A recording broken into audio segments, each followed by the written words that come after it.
I just got this package in from Knife Center, and it kind of surprised me.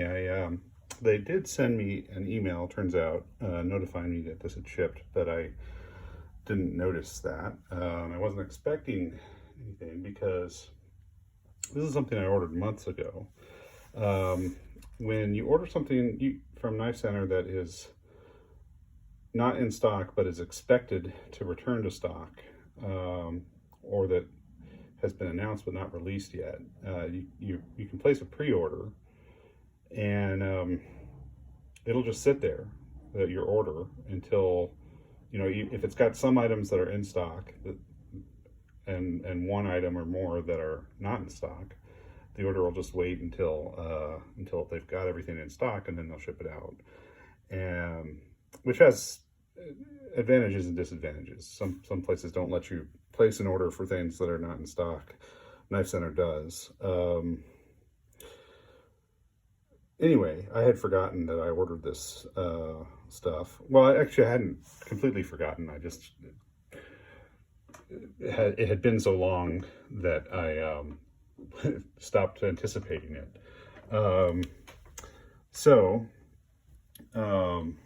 It was a pleasant surprise when it showed up today. I know what's in here. Took me a minute to figure it out, but let me go ahead and open this up with a mini bug out from Benchmade and show you what we've got. A few different things in this order. And there's some logic to what I have put out on the table here, along with this package. All right, so get the paperwork out of the way. All right, so we've got a Kizer, and we've got some accessory items. All right, so let's start with the knife. This was out of stock for a while. This is the red paper micarta handled version of the Swayback for Kizer. Swags is the designer.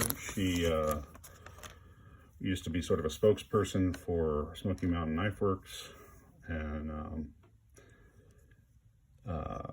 then CGRB and Kizer invited her to design some knives. I think the Swayback was one of her first designs, and she said that it was inspired largely by the Ken Onion leek for Kershaw.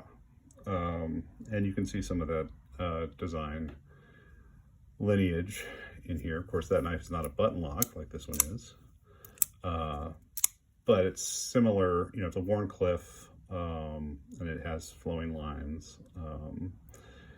And this is flat ground. The leek is hollow ground.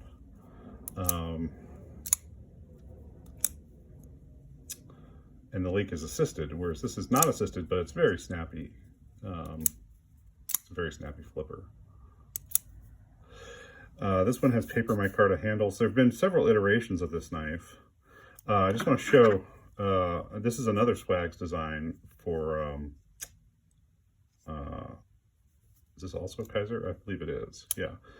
This is the chili pepper, which is a top flipper, or front flipper rather. It's also a button lock.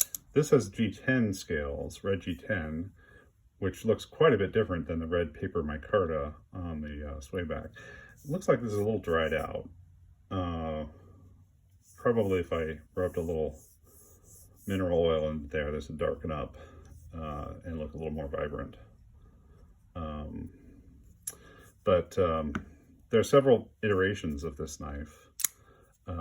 This is the paper micarta and N690 version. This version is not a button lock, This is also an N690, but it is the liner lock version, which has a different feel to it when it snaps open, when that liner lock engages. A little more metal on metal contact there than the button lock version. Also notice that the liner lock version includes Swag's signature on the clip, which the button lock version does not. And it has a pivot collar, pivot ring, which the button lock version does not. And it's cut out a little differently to give you access to the liner lock to unlock the knife. So a few differences besides materials. But yeah, this I believe is smooth G10, whereas this is paper micarta. There's also an exclusive version available from White Mountain Knives, which is in 154 cm instead of N690. And then there's this version, which is a Knife Center exclusive in black micarta. It's not paper micarta. I think it's canvas micarta. And this one is in CPM 4V, which is an odd choice for a knife of this size. You know, that's a blade steel that's more commonly associated with large knives. But I'll take it. All right, so there's the knife in today's order. And then we also have some knife accessory items came in today's order.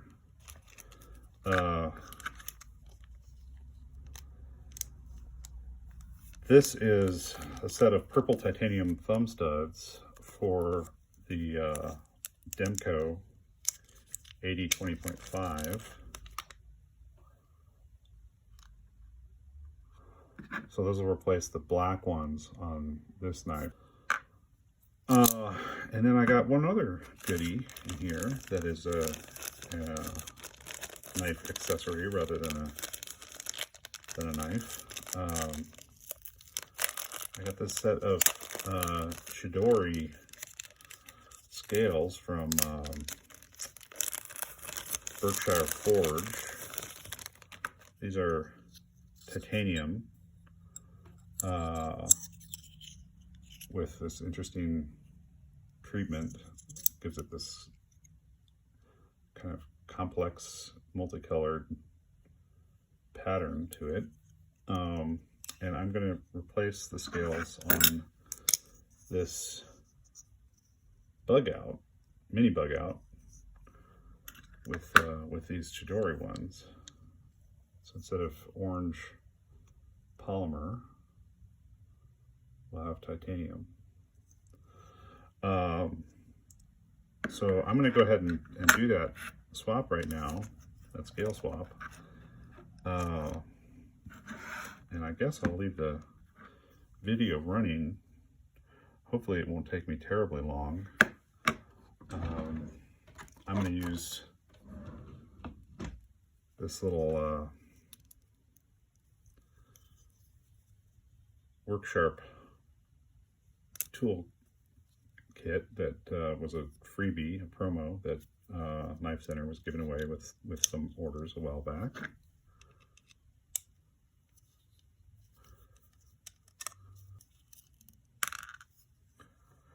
Gonna want to keep all these screws because we're going to reuse them with the new scales.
we go.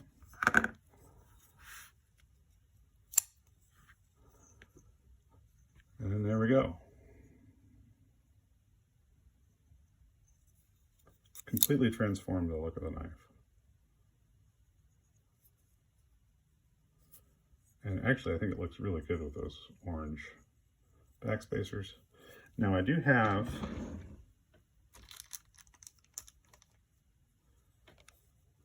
another set of titanium thumb studs. I could replace the orange thumb studs with just plain titanium. And I've also got a copper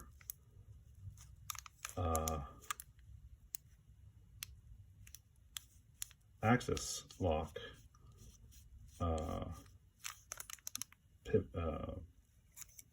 crossbar. Well, the crossbar itself is steel, but the lugs on the end of it are copper. So maybe I will swap that out too, just to add further bling, although the copper and the orange don't quite match. The copper is going to change color once it's handled, and so it'll look quite a bit different anyway. Might go well with the Chidori, so I might, even though this was kind of a pain in the butt to take apart, I might go ahead and take it apart again and change the crossbar lock. But for now, I'm going to leave it just as it is, because I think it's fine. It looks pretty good. Pretty significant change in appearance. All right.